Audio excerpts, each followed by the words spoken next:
Yeah. Money wasted. Yep. For sure. For sure. Do what is Miami? What is Florida State? And what is Florida gonna have to do to keep losing recruits to teams outside of the state of Florida in these upcoming years? They got to put a fence around Florida. What can they do to put a fence around Florida? We got to win. It's impossible. Go ahead, Moss. I just think we got to win. It's that simple.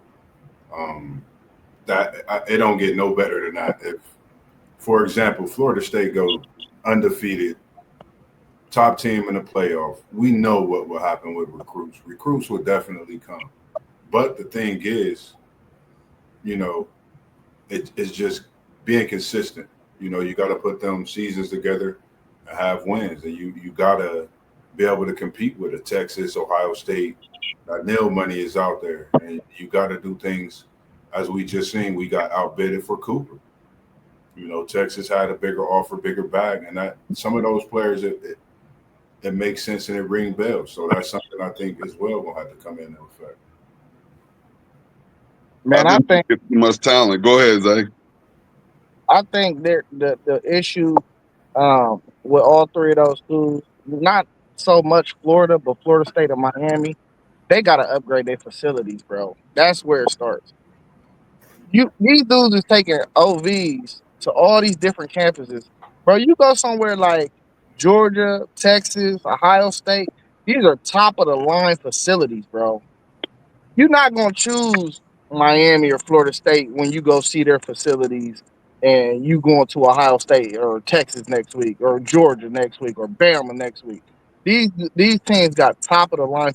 Like I wouldn't even be surprised after Northwestern spent 800 million on this stadium and their facilities that they start getting recruits because it's about access to what you need.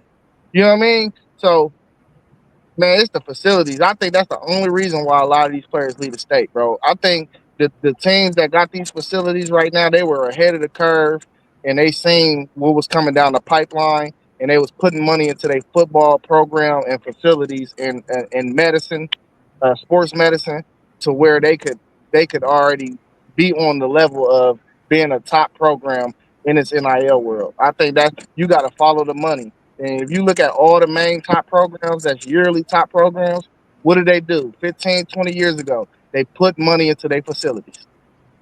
You know, we just dropped 265 million into that new renovation. It'll be done. I think that'll definitely help us moving forward When, as well. when is it going to be done? It'll be done by the season opener. Okay. What y'all renovated your stadium? Yeah, it's less. It's a little less seating. That's been something people have talked about, but I think the overall outlook, the different views you got with the renovations, I think it's something special, man. Like I like But it. it ain't even just about the stadium. It's about where the players, where the athletes eat and everything. Like Nah, you know, everything new. It's a lot of okay, because I sent y'all the thing a while back where they got the YouTube page where they tour these facilities. And Miami and Florida State looked at bad compared to a lot of places, bro. oh yeah. You'll have to check out the new ones. Man, it's been needed. I'm glad that you mentioned Northwestern, man, because I think Northwestern has a chance right now. If they're updating their facilities, they're dropping 800 million. They got a chance to replace Stanford as that premier football team that is also an academic school, man. Most good players who are really academic dudes, a lot of schools battle Stanford for that guy, Notre Dame too, because of the academics. And most of those guys, they'll if they don't really see themselves as being somebody who all in the football, all like that, to where they really thinking about going to the NFL. Even though a lot of them make it, that's not going to be their end goal. They'll go to a school that's academic like that. And if Northwestern is doing that to their facilities, they may be able to replace Stanford as that premier academic school in football, man. They got a chance to do it. Now, will they? I don't know what their coaching is like at Northwestern.